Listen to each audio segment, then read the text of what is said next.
programme est celui qui concerne les questions très spécifiques au Pays Basque. On a souligné lors d'une conférence de presse précédente que nous sommes face à une situation politique nouvelle, avec une réelle opportunité de résoudre définitivement le conflit politique qui dure ici depuis des décennies.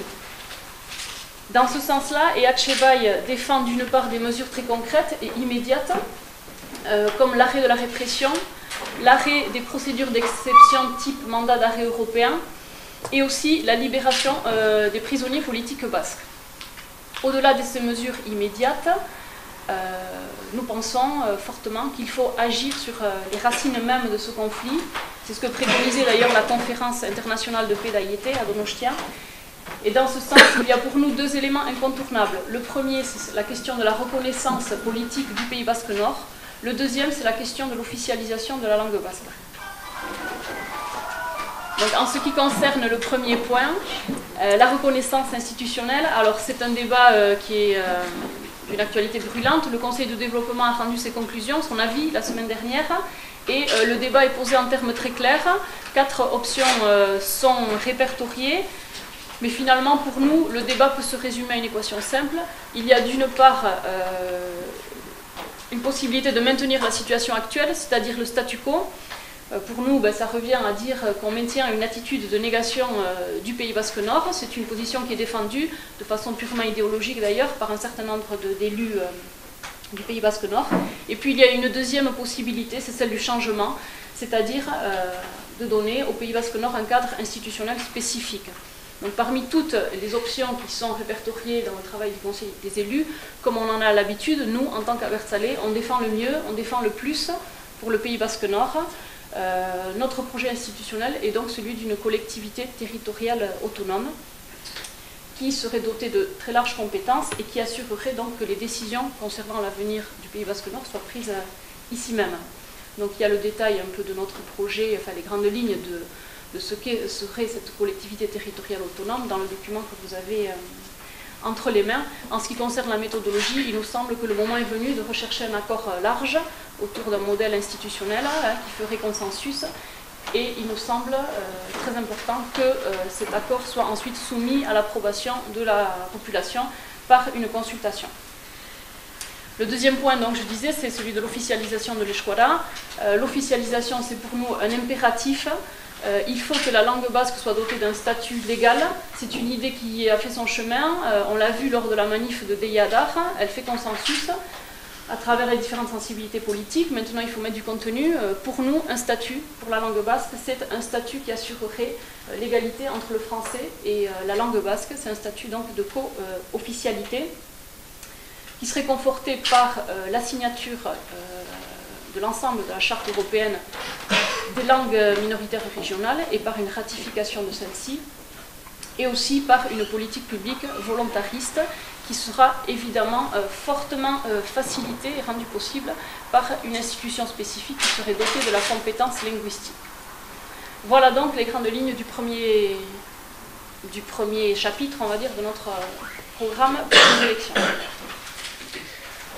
Donc quand on parle de projet de société alternatif, ce qu'il convient de rappeler, c'est qu'évidemment le Pays Basque n'est pas isolé dans le monde. Nous, les mouvements qui constituent la gauche Abertzale, avons toujours dit que nous avions un mode de pensée global et un mode d'action local. Et dans ce mode d'action local, notre projet de société est d'abord un projet de société qui concerne le contexte actuel. On nous parle de crise économique, de crise écologique, sociale, de crise politique bien sûr, et on nous dit, ben voilà, c'est à vous à l'assumer. Il y a des dettes qu'on doit aux banques, et donc avant de commencer à penser à notre mode de société, ben, il faut régler ce système des dettes. Ben non, non, justement, ces dettes que certains ont contractées auprès de banques qui sont entrées dans un système spéculatif effréné, ces dettes-là ne sont pas les nôtres, nous refusons de les reconnaître. Nous considérons que ces dettes n'ont pas à être assumées par la société civile. Au contraire, on doit proposer d'autres solutions pour remettre ce système social, ce système économique sur de bons rails. Et donc ce système économique, pour qu'il soit plus juste, pour qu'il mette plus l'humain au centre des enjeux sociétaux, ben, il doit d'abord être centré sur la gestion de l'action publique en matière de développement économique. et notamment en matière d'emploi. Quand on parle d'emploi aujourd'hui, d'aucuns nous disent, en particulier à droite évidemment, qu'il faut travailler plus pour gagner plus. Eh bien nous on dit non. Pour partager mieux le travail, pour partager mieux les richesses produites par le travail, il faut justement baisser la durée du temps de travail, relancer cette politique, cette dynamique de baisse du temps de travail, notamment en passant aux 32 heures, à une loi des 32 heures, de manière à mieux partager ce temps de travail. Par ailleurs, quand on parle de travail, mais pas seulement, il faut lutter contre les discriminations. Ça, personne n'en parle. Les discriminations aujourd'hui, elles ont lieu dans le travail, bien sûr, par exemple, au regard de l'égalité entre hommes et femmes, au regard des salaires. Mais elles ne s'arrêtent pas dans le monde du travail. Dans toute la société, on a des discriminations sur les orientations sexuelles, sur les origines géographiques, sur les confessions ou les religions. Tout ça doit être pris à bras le corps parce que c'est le fondement d'une société plus juste. Personne n'en parle dans la campagne, eh nous voulons en parler. Et puis enfin, bien sûr, nous voulons, parmi ces discriminations, en souligner une particulièrement qui est celle des paysans. On est ici sur un territoire en Pays Basque Nord où la plus grosse partie du territoire est une surface agricole. Et donc, cette surface agricole ne doit pas être sacrifiée par la politique agricole commune européenne, qui dépasse bien sûr le cadre des lois françaises, mais qui quand même demande une action sur le plan législatif, ne doit pas être sacrifiée aux seuls intérêts de la grande agriculture industrielle, bosseronne ou de la et puis bien sûr, il nous semble important de mettre en exergue un autre point, c'est celui du service public. Le service public aujourd'hui doit être sacralisé. On a tendance aujourd'hui à les voir disparaître des zones rurales. Que ce soit dans les zones rurales ou dans les zones urbaines, elles ont tendance à être privatisées aujourd'hui. Pour éviter cette fuite en avant de la privatisation des services publics, de la santé, de la justice, il faut sacraliser ce service public, le sortir de tout enjeu mercantiliste. Le service public doit être quelque chose de sacré. Et puis bien sûr, dans tout nouveau modèle de société, un point doit être transversal, c'est celui du développement durable et soutenable. Bien sûr dans l'aménagement économique, notamment dans l'usage des énergies renouvelables, mais aussi dans le concept de démocratie participative. Parce qu'on a trop tendance à considérer que ce mot à la mode, ce mot valise de démocratie participative, de développement durable, doit être uniquement un concept écologique. Non, le développement durable a plusieurs points dans la définition de Brundtland, du rapport Brundtland, et notamment celui de la démocratie participative et donc de la consultation des populations sur les grandes problématiques posées par le territoire. Et ici, quel est, parmi les points les plus emblématiques sur lesquels on aurait besoin d'avoir l'avis de la population? On a parlé d'institutions, on a parlé de langue, mais en matière de système de société alternatif, il y a celui de l'aménagement des transports. Dans celui de l'aménagement des transports, nous on dit qu'il faut arrêter de segmenter d'un côté le transport routier, de l'autre l'aménagement de l'autoroute, de l'autre les aéroports, de l'autre les ports, et puis de l'autre l'aménagement ferroviaire. Non, l'aménagement des transports en Pays Basque doit être vu de manière cohérente. Ça doit être un grand chantier qui doit être mis en route dès demain pour qu'on évite cette fuite en avant des infrastructures. Et dans ce chantier-là, nous on dira clairement que la ligne grande vitesse notamment n'en veut pas. Alors on nous dit oui, il faut enlever, on va gagner 1 heure entre Paris et Bordeaux ou entre Paris et ici. Mais bon, à qui sert cette heure supplémentaire de transport, si ce n'est à quelques cadres d'entreprise ou si ce n'est à quelques résidents secondaires qui viennent ici utiliser leur résidence secondaire. Le prix d'une heure de transport ne doit pas être celui du malheur de tant d'autres. Donc pour nous, la ligne grande vitesse ne passera pas par ici. Et puis surtout, on voudrait mettre un autre accent sur le logement. Pourquoi? Parce que le logement, c'est l'un des points numéro 1 des enjeux d'ici, du Pays Basque Nord. 80% de la population du Pays Basque Nord entre dans les critères d'attribution de logements sociaux ici, et les logements sociaux manquent. Donc la première mesure qui sera prise sur ce domaine sera d'accentuer les pénalités prévues par l'article 55 de la loi SRU.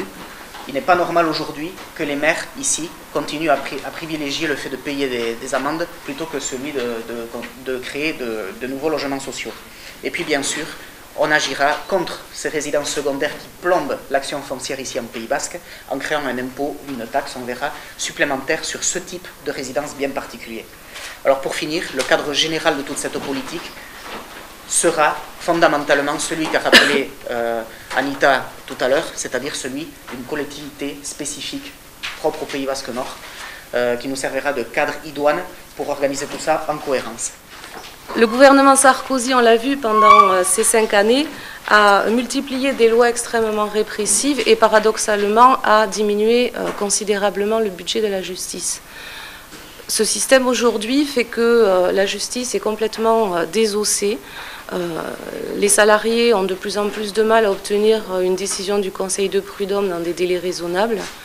Au tribunal des affaires de sécurité sociale, pour être reconnu en maladie professionnelle, il faut attendre des années. Et bien évidemment, les prisons sont surpeuplées, les prisonniers attendent des mois pour être jugés, voire tout simplement pour pouvoir être rapprochés. Paradoxalement, Sarkozy a diminué le budget, mais a augmenté les lois, et les lois dites répressives. 3 lois sur l'immigration en 5 ans, les peines planchées, la récidive, toutes ces mesures qui, bien évidemment, on a pu le constater, avaient d'abord pour objectif de flatter son électorat, mais aussi de mettre le prisme sur une certaine catégorie de la population. Alors ça peut être les étrangers, ça peut être les jeunes des banlieues. Systématiquement, on oppose des personnes, et c'est ce constat-là et cette dénonciation-là que nous, et Atchebaï, nous entendons dénoncer et surtout critiquer. Ce qu'on voit aujourd'hui, c'est que c'est une société sécuritaire qui n'apporte aucune sécurité, parce qu'on ne peut pas dire que la délinquance est forcément baissée, si ce n'est lorsque l'on maquille des chiffres. On le voit pour les dépôts de plainte, puisque des instructions souvent sont données pour éviter que certains types d'infractions ne soient retenus. Et pour autant, on a multiplié les fichages, la surveillance vidéo, les prélèvements ADN, les bases écoles qui obligent les enseignants aujourd'hui à pointer certaines catégories d'enfants. Et tout ça, effectivement, nous considérons qu'il s'agit de libertés attentatoires, qu'il s'agit de mesures attentatoires à nos libertés, et nous demandons la suppression de tous les types de fichages, quels qu'ils soient, dans notre programme. Par ailleurs, et bien évidemment c'est quelque chose qui me tient à cœur, nous habitons pas loin d'un centre de rétention qui est à Hendaye, et la pratique veut que tous les jours les gens qui sont arrêtés, pour la grande majorité, sont des gens qui partaient avec leurs bagages et leurs billets, qui quittaient le territoire, soit pour rentrer chez eux définitivement, soit pour partir dans un autre pays de l'espace Schengen. Et la police aux frontières les arrête, les place en rétention, uniquement pour atteindre des quotas chiffrés qui sont tous les ans fixés par le ministre de l'Immigration, en sachant que si ça ne touche pas le cœur, parce qu'être enfermé, placé en garde à vue, fouillé à corps, privé de sa liberté, moi, personnellement, ça me révolte. Ça peut aussi toucher le portefeuille du contribuable, puisque c'est à nos frais que ces personnes sont renvoyées, alors même qu'elles avaient organisé leur départ. Et Atchebaï demande donc la fermeture de tous les centres de rétention et la régularisation de toutes les personnes qui vivent dans l'État français. Là aussi encore, on a vu pendant des années des mesures extrêmement restrictives qui sont intervenues. Il est de plus en plus difficile pour des gens d'obtenir des régularisations, même s'ils sont présents sur le territoire depuis des années. Cela a un coût. Il faut payer aujourd'hui 240 € pour faire une demande de titre de séjour sans être assuré de l'obtenir. Toutes ces mesures-là doivent être purement et simplement abrogées.